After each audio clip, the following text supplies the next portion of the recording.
साथीहरू म आज कफी बनाउँदैछु हेर्नुहोस् है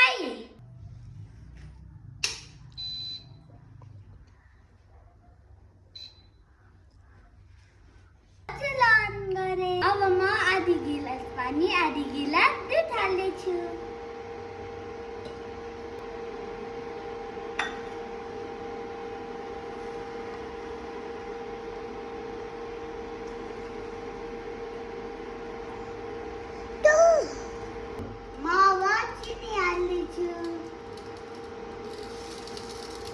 म कफी हाल्दैछु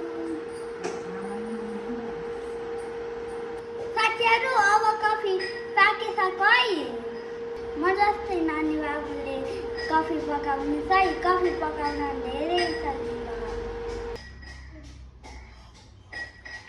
साथीहरू कति मिठो अहिले बनाएको कफी